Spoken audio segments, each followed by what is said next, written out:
कमला यह संस्मरण पद्मा सचदेव का है। इस संस्मरण में पद्मा सचदेव ने कमला के व्यक्तित्व के कई पहलू उजागर किए हैं।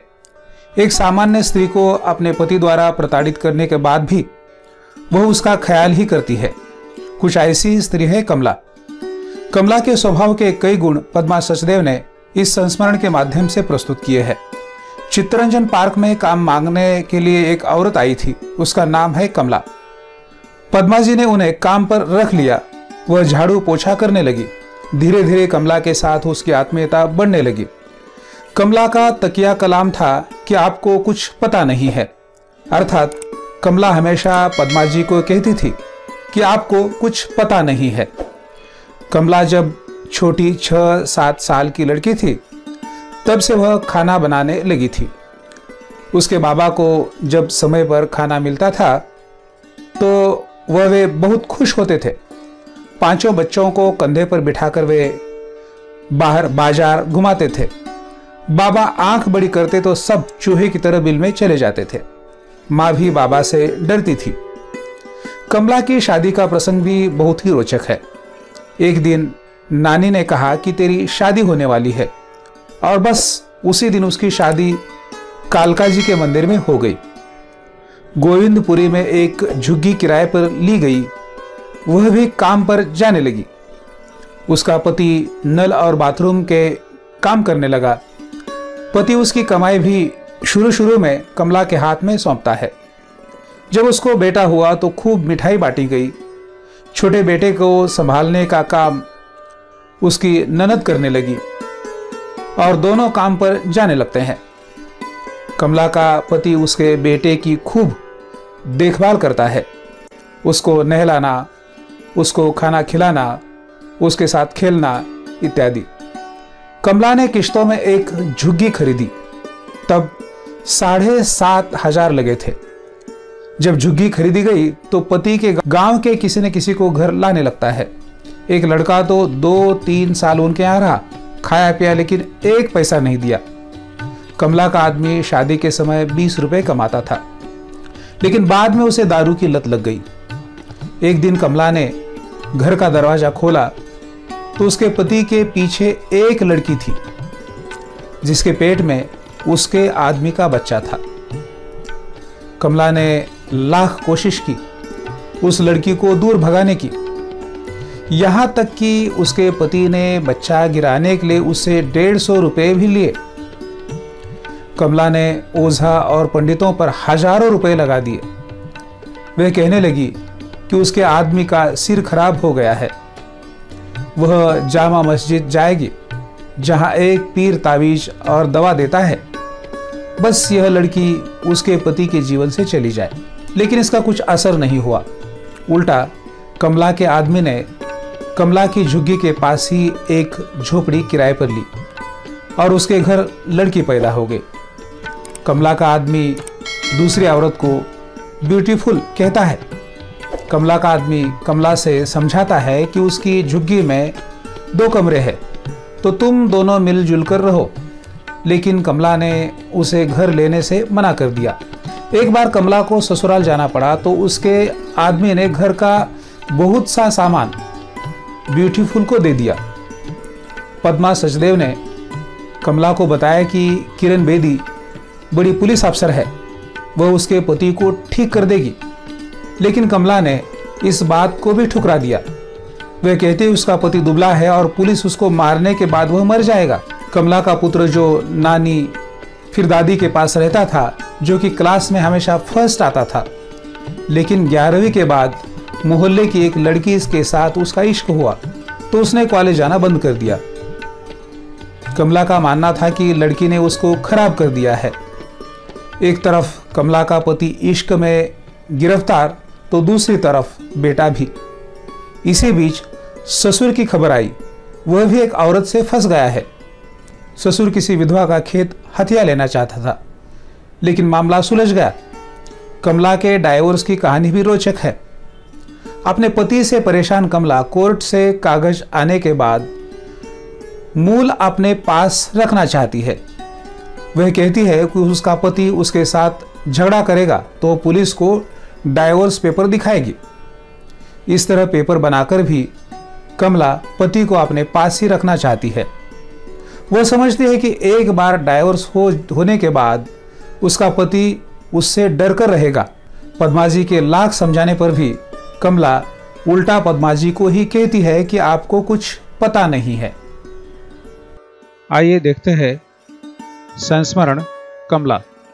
इस संस्मरण की लेखिका है पद्मा सचदेव। चित्तरंजन पार्क में एक कमला नाम की औरत काम मांगने आई। असल में वह मालिश वाली है। मैंने कहा, कभी कभी कर जाया करो। मेरे घर में तभी से वह झाड़ू, कटका और कपड़े धोने का काम भी करने लगी।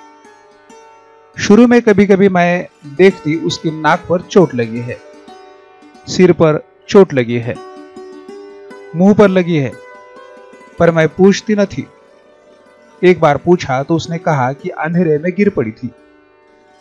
धीरे धीरे आत्मीयता बढ़ती गई तो मालूम हुआ यह बंगाली है और आदमी उड़ीसा का है। पैसे सारे ले जाता है। उड़ीसा से लोग आते रहते हैं। अभी भी एक लड़का रह रहा है।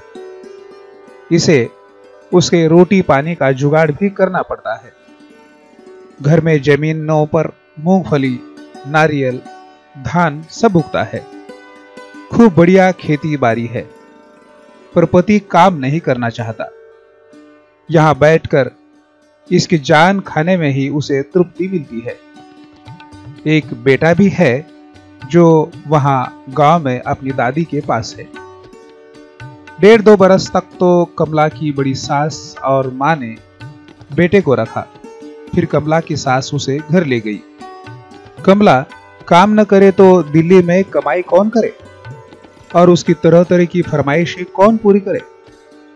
आदमी शादी के समय तो 10-20 रुपए कमा लेता था, लेकिन बाद में जब उसे दारू लग गई थी तो क्या कमाई और क्या न कमाई।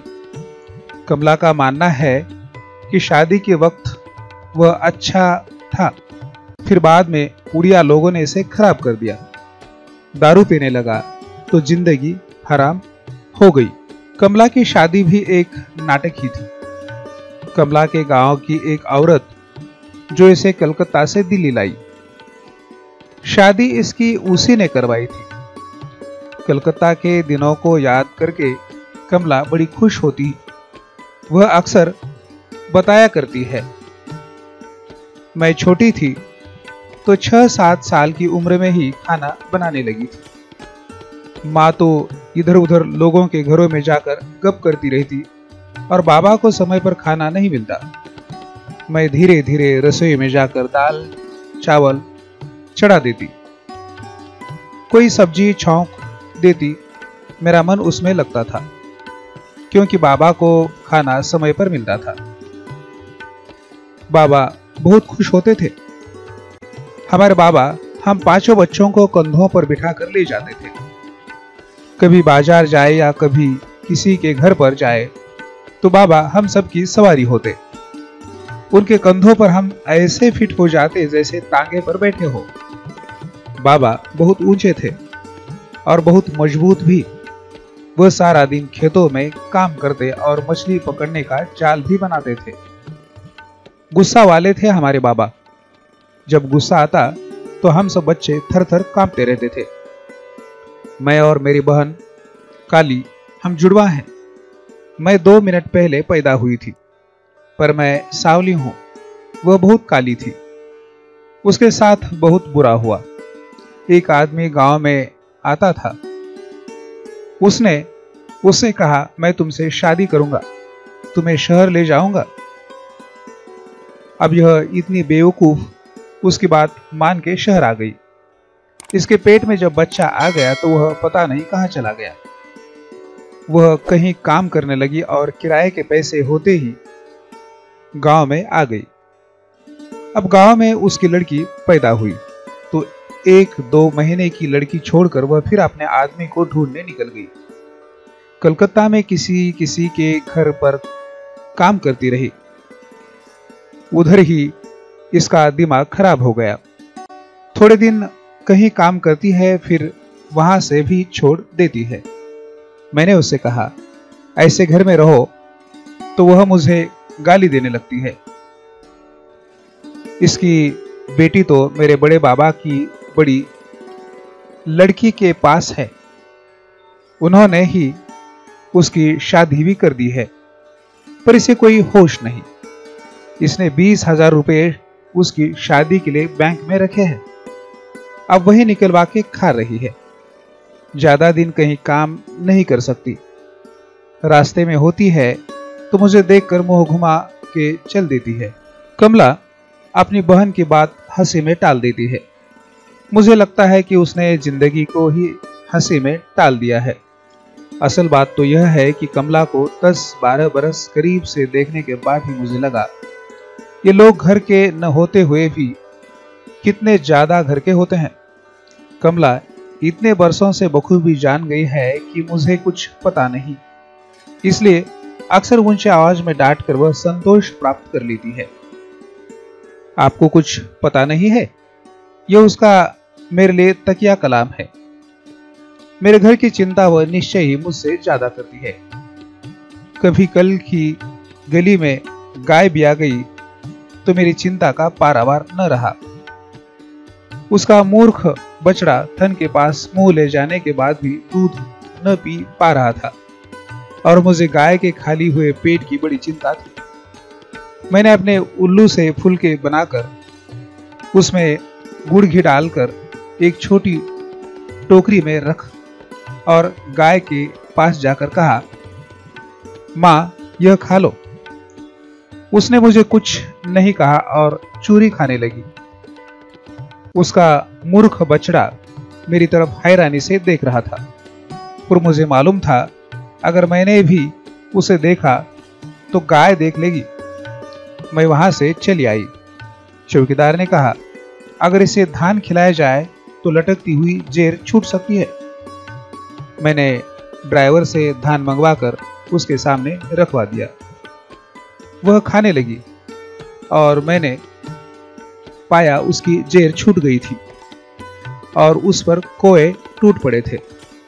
कमला सारा दिन उस गाय के चक्कर में रही। बाल्टी भर पानी उसके आगे रखा। गाय प्यासी थी, पानी पी गई। मेरे पति लाहौर के हैं, उनके लिए गाय का बछड़ा कौतूहल का विषय हो सकता है, पर यह सब नाटक तो दिल्ली की एक गली में हो रहा है। पतिदेव मुंबई फोन करके अपनी बेटी से बोले, आज तुम्हारी माँ को फुर्सत नहीं है। गली में आकर एक गाय ने बछड़ा दिया है और तुम्हारी माँ सुबह से ही सोहर गा रही है। मुझे पक्का पता है बेटी भी उस तरफ हंस रही होगी।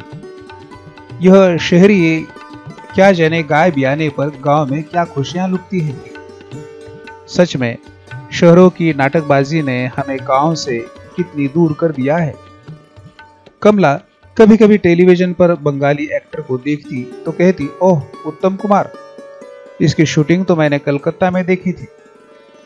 जिनके घर में काम करती थी उनके पास ही एक झील थी, वहीं पर शूटिंग होती थी।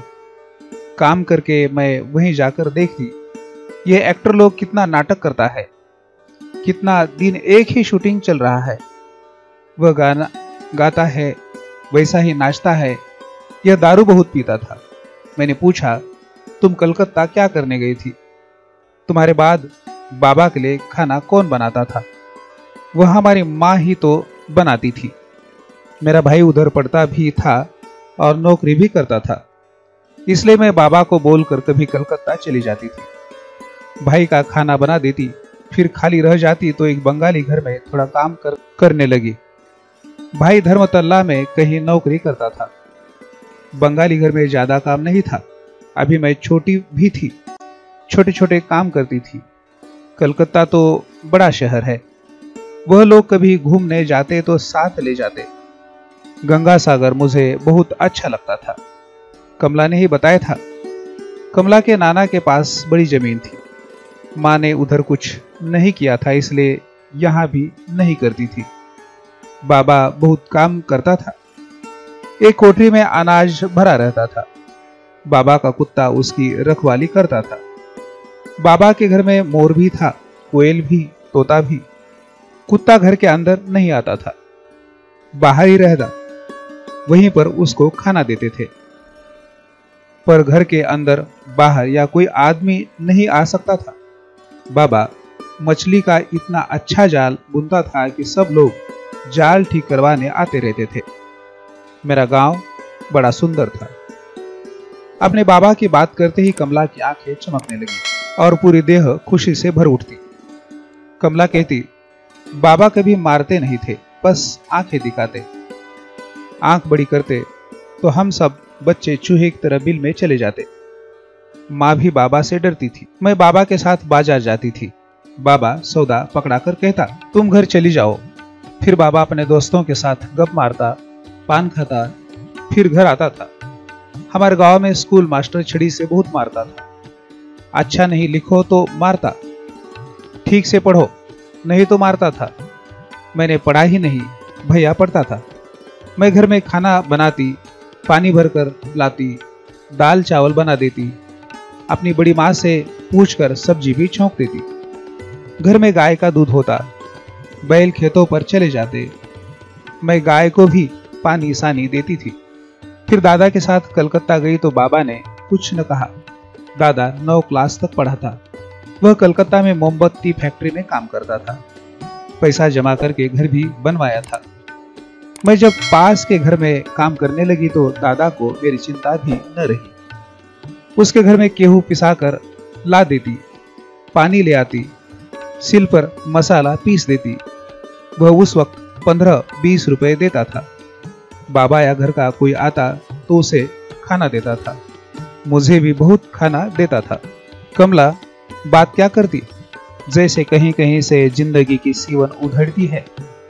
दिल्ली आने का सुयोग भी ऐसे बना कि गांव में उसकी माँ की एक मौसी दिल्ली आ रही थी। इसको भी साथ ले आई। दिल्ली में पैसा ज्यादा मिलता था। बाबा से पूछा तो बाबा ने कहा, तुम्हारा मन है तो जाओ। वहां कलकत्ता में माँ की रिश्ते की एक मौसी थी, वह दिल्ली आ रही थी। उसके साथ मैं भी दिल्ली आ गई। उसी साथ इंदिरा गांधी मरी थी। दिल्ली में बड़ा दंगा हो रहा था। बड़ा डर लग रहा था। नानी ने कहीं काम पर लगवा दिया।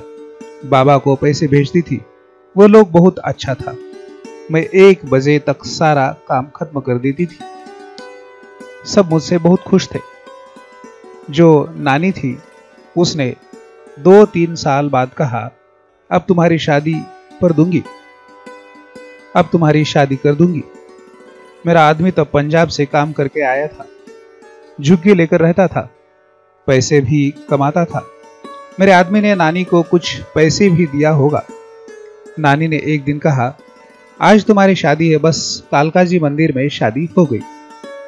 मेरे बाबा और ससुर दोनों ने कहा, ऐसे कैसे शादी कर ली? हमने तब गोविंदपुरी में एक झुग्गी किराए पर ली। वहीं हम दोनों रहने लगे। मैं काम पर जाती थी, वह भी नलके और बाथरूम का काम करता था। जो पैसा कमाता मुझे देता था। जब बेटा पैदा हुआ तो उसने मिठाई भी बांटी थी। तब मेरी छोटी ननंद मेरे पास थी, वह इसको देखती थी। मैं काम से आती थी तो मेरा बेटा ननंद के साथ चिपका रहता था। हम शादी के बाद कलकत्ता भी गए थे। मेरा आदमी पहले लड़का की बहुत देखभाल करता था। उसको नहलाता, खाना खिलाता, उसके साथ खेलता था। हम झुग्गी में रह रहे थे। तभी मैंने किश्तों पर झुग्गी खरीदी। उस वक्त 7,500 रुपए लगे थे। जब अपनी झुग्गी हो गई तो यह अपने गांव में किसी न किसी को लेकर आता था। एक लड़का तो 2-3 साल रहा। यहीं खाता पीता था, पर एक पैसा नहीं दिया था। मेरे आदमी का साइकिल भी ले गया। मेरा आदमी गांव गया तो उसकी बहन के साथ शादी कर ली। उसकी माँ तो समुंदर में रहती है। मैंने हैरान होकर पूछा, कमला, समुंदर में कोई कैसे रह सकता है? तो उसने कहा, जहां समुंदर का पानी नहीं आता वहीं समुंदर के पास झुग्गी डालकर रहता है। इसका बाप मर गया तो दोनों माँ बेटी उसे उठाकर समुंदर में डाल आई। ऐसा लोग है यह। हमारे खेतों पर काम करते हैं, वही मेरे आदमी को फांस लिया।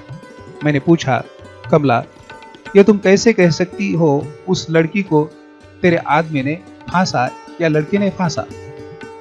कमला गुस्सा होकर बोली, आपको कुछ पता नहीं है, वह हरामखोर खेत पर इसको देखती रहती थी। जब आदमी क्या करेगा? कमला की बात काटने का कोई फायदा नहीं था। कुछ दिनों में कमला ने ही बताया कि एक सुबह जब यह घर से आया तो मैंने दरवाजा खोला तो देखा इसके पीछे वह लड़की खड़ी थी। मैंने कहा, चले जाओ जहां से आया है, मैं इसको मार डालूंगी। मैं बेलन लेकर पीछे दौड़ी। यह लोग जा चुके थे। उस हरामखोर के पेट में मेरे आदमी का बच्चा था। 2-4 दिन बाद कमला ने कहा, उसका बच्चा गिराना पड़ेगा। वो मुझसे 150 रुपये मांग कर ले गई। उधार है, दे देगा। इस कांड के बाद कमला ने हजारों रुपए ओझा और पंडितों पर लगा दिए। आकर मुझसे कहती, मेरे आदमी का सिर खराब हो गया है, जामा मस्जिद जाऊंगी, वहां पर पीर ताबीज देता है, साथ में दवा भी देता है, बस यह लड़की घर चली जाए। कुछ महीने बीते तो पता चला कि कमला के आदमी ने कमला की झुग्गी के पास भी एक झुग्गी किराए पर ली है और उसके घर लड़की पैदा हो गई है। 150 रुपए भी कुछ काम ना आए। कमला का आदमी दूसरी औरत को ब्यूटीफुल कहता है और ब्यूटीफुल इधर उधर यह कहती फिरती है कि पता नहीं अपनी झुग्गी में वह रहने कब जाएगी।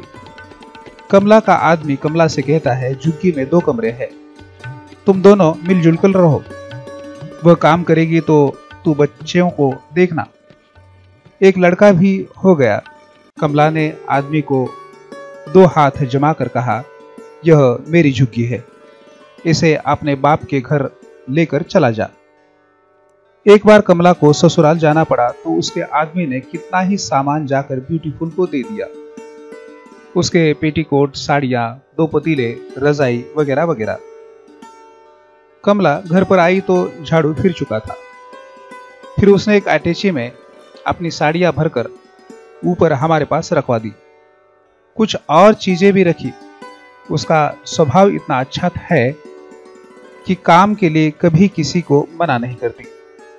जब यह दूसरी नहीं आई थी तब तो घर वालों पर रोब डालने के लिए कमला का आदमी उसका फ्रिज बेच आया, पलंग बेच आया और कुछ पैसे घर भेज दिए। भला इन बातों पर सवाल उठाती तो वह लड़ाई झगड़े पर उतर आता। पुलिस भी कई बार आती थी और कमला के आदमी से 100 या 50 लेकर चली जाती थी। यह कमला का कहना है। पुलिस का नाम मेरे सामने मत लेना आंटी, पुलिस ही यह सब खराबी करती है। पुलिस का नाम आते ही कमला एकदम आग बबूला हो जाती है। पुलिस में अपनी किरण बेदी से मैंने एक बार कहा, किरण जी, मेरी कमला पति से बहुत त्रस्त है। तो उन्होंने अपना फैक्स और टेलीफोन नंबर देकर कहा, पद्मा जी, मुझे बता दीजिए, मैं सब ठीक करवा दूंगी। जाहिर है मैंने अगले दिन कमला से कहा, कमला, किरण बेदी पुलिस में सबसे बड़ी अफसर है, वह तेरा काम कर देगी, पर तुम्हें भी मेरे साथ चलना पड़ेगा। कमला बिफर कर बोली, मैं पुलिस के पास नहीं जाना चाहती। मेरा आदमी आप देखें कितना दुबला है, पुलिस मारेगी तो वह मर जाएगा। मैंने कहा, जो आदमी तेरे ऊपर इतना जुल्म करता है, रोज हल्ला करके तुम्हें मारता भी है और तेरे पैसे भी ले जाता है, उसे मार पड़े तो तुम्हें क्या है? कमला बोली, अरे आंटी, आपको बस पुलिस दिखाई देती है। मैंने कहा, किरण बेदी का नाम सुना है, वह सब ठीक कर देगी। कमला बोली, नाम तो सुना था पर मैं पुलिस केस नहीं चाहती। तो साहब, कमला को मैंने कहा, भाड़ में जाओ, और किरण बेदी अमेरिका चली गई। मेरी कमला की जिंदगी उसी ढर्रे पर चलने लगी। अब पुत्र कांड भी कम दिलचस्प नहीं है। बेटा हमेशा क्लास में फर्स्ट आता रहा। कमला कहती थी, उसको वजीफा भी मिलता है, वह उसका दादा लेता है। जो पैसा मैं भेजती हूँ वह ट्यूशन पर जाता है। अब 11वीं के बाद बेटे को मोहल्ले की एक लड़की के साथ इश्क हो गया। उसने कॉलेज जाना बंद कर दिया। कमला बोली, लड़की उसको खराब कर रही है, लड़का तो पढ़ना नहीं चाहता है। लड़की की 6 महीने देखी थी, वह अच्छी नहीं है। उधर कमला का पति तो इश्क में गिरफ्तार ही था। उधर बेटा भी इस गली में घुसने का यत्न करने लगा। एक और खबर आई कि कमला का ससुर भी एक औरत में फंस गया है। कमला ने घटना का जिक्र कुछ यूं किया। कमला के ससुर के खेतों के साथ एक विधवा के खेत भी थे, जिन पर कमला के ससुर ने हाथ मारने की कोशिश की। एक फसल भी उगाकर खा ली। फिर वह विधवा और औरत अदालत में जाकर रोई कि यह मेरे खेत लेना चाहता है, इसने मेरी इज्जत पर हाथ डाला। एक अच्छा मुकदमा बन गया और कमला का आदमी तुरंत गांव चला गया। कमला ने कहा यह अपने बाप को बचाएगा। मैंने कहा कमला, तेरे ससुराल की छुट्टी घुट्टी, तेरे ससुराल की घुट्टी में मोहब्बत के कीड़े हैं। देखो 3 पीढ़ियां यह एक साथ मोहब्बत करने में जुटी है। कमला हंसने लगी, फिर बोली प्यार कहाँ है, सारा मामला पैसे का है। वह औरत अपना खेत दे देगी तो खाएगी क्या? मेरा ससुर तो खेत चाहता है और कुछ नहीं। मेरे ख्याल में वह मुकदमा अभी खत्म नहीं हुआ है, पर कमला के ससुर ने खेत उसे लौटा दिए हैं। कोई फैसला जरूर हुआ है। कमला अब इस बात पर चर्चा नहीं करती। कमला का ससुर खेतों की लड़ाई लड़ते लड़ते मर गया। जब उड़ीसा में बाढ़ आई थी तब कमला की ससुराल में खेतों को, घर को बड़ा नुकसान पहुंचा था। तब कमला की चिंता का पारावार न था। सारा दिन लड़के की बात होती। मैंने कहा उसे यहाँ आने को कह दे, तो बोली ऐसा कैसे हो सकता है, सब लोग इधर ही आ गया तो खाना कहाँ से दूंगी। कमला के बाबा बहुत बीमार चल रहे थे। यह जाने जाने का करती, पर कभी कोर्ट में किए मुकदमे की तारीख और कभी पैसों की कभी उसे तंग करती रही। फिर एक दिन कमला रोती हुई आई और मेरे गांव से कोई आया है, बाबा के मरने की खबर है। मैं उसे क्या सांत्वना देती, मजबूरी थी, बस मौत पर छा गई। रोते धोते 1 हफ्ता बीता तो पता चला कि बाबा मरे नहीं, बहुत बीमार है। कमला ने 200-300 रुपए घर भेज दिए। बाबा दूध पिएंगे। 5-6 महीने निकल गए। एक दिन फिर खबर आई बाबा की मृत्यु को महीना भर हो गया है। इसने बाबा के घर पर फोन से भी पता करवाया। भाभी आई और उसने कहा बाबा 4 पैसे उठ नहीं सकते, पर अभी ठीक है। कमला रोते रोते यही कहती, मुझसे झूठ क्यों बोला। मैंने कहा कमला तू क्या कर लेती। वह बोली मैं बाबा के नाम से मंदिर में कुछ चढ़ा कर आती। मैंने कहा बेटियों के हाथ लगता नहीं है, वह तो सब तेरे भाई को ही करना पड़ेगा। झुंझलाकर कमला बोली आपको समझाता नहीं है, मैं बाबा के नाम से देगी। मैंने कहा जरूर दो कमला, अगर इसी से तुम्हें सुख मिलता है तो मैं क्या कहूंगी। कमला की जब नई नई शादी हुई थी तब इसका आदमी बहुत चाव भी करता था। कलकत्ता भी ले गया था। बेटा होने पर बड़ा खुश था, पर जब यह परी आ गई तब कमला कभी उस दिनों को याद करती जब लड़का पैदा हुआ था, तो पति झुंझला कर कहता वह सब बात मत करो मुझसे, अच्छी नहीं लगती। कमला का बेटा जब यहाँ आया तो कमला का पति उसे अकेले में समझाता कि ताऊ का बेटा सगा नहीं होता, पर कमला बताती है कि उसके बेटे के साथ बड़े भाई के बेटे का बहुत प्यार है। कमला का बेटा शायद प्रेम चक्र से निकल आया है, पर एक डुबकी लगाने के बाद डूबने के इंतजार में है। अभी समय नहीं आया। पैसा कमाएगा तो शादी बनाएगा। अभी उम्र भी क्या हुई, पर 15-17 साल में एक झटका तो लगता ही है। अब किस्सा कमला के डाइवोर्स का सुनिए। मैं कई बार कमला के साथ उस दफ्तर में गई। यह मुसीबत जदा औरतों के लिए मुफ्त करने वाली संस्था है। औरतें ही औरतें, बड़ी वकील भी औरत है। यकीन मानिए बरसों कमला वहां जाती रही, कुछ नहीं हुआ। वकील और संस्था का पता मुझे मेरी मित्र मधु किशोर ने दे दिया था। कई सालों बाद कमला वहां से फाइलें ले आई और इसके किसी और हितैषी ने वकील करके दिया है। इस वकील ने कहा था साल के अंदर अंदर डाइवोर्स करवा देगा। अब तारीख पर तारीख पड़ रही है। क्या एक औरत की जिंदगी तारीखों का ही इंतजार करती रहती है? क्या वकील या पुलिस वाले किसी भी बेकसूर आदमी के वह दिन लौटा सकते हैं जो अदालतों के चक्कर में खत्म हो जाते हैं? इन बातों से कोई फायदा नहीं। हजारों दर्दमंद यह सोचते हुए मर गए, हजारों मर जाएंगे। एक दिन मैंने कमला से कहा, कमला, एक बार डाइवोर्स हो जाने दे, फिर तुम अपने पति को घर की चाबी मत देना।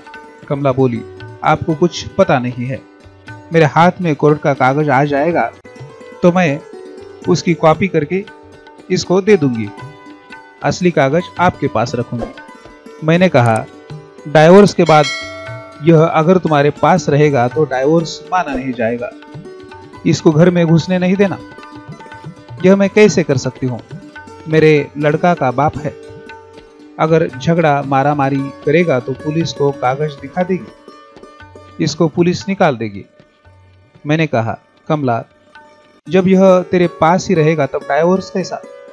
कमला कहने लगी, इतनी गर्मी में कहाँ जाएगा, यहाँ रात भर कूलर की हवा खाता है, सर्दी में रजाई में सोता है। मैंने जल भून कर कहा, कमला, अगर यह तेरे साथ रहा तो अदालत भी डाइवोर्स नहीं मानेगी। जाओ जाओ, आपको कुछ पता नहीं है, एक बार डाइवोर्स हो जाने दो, फिर यह डर कर रहेगा। आप तो समझता नहीं है, और मैं समझ गई कि मुझे समझ नहीं है।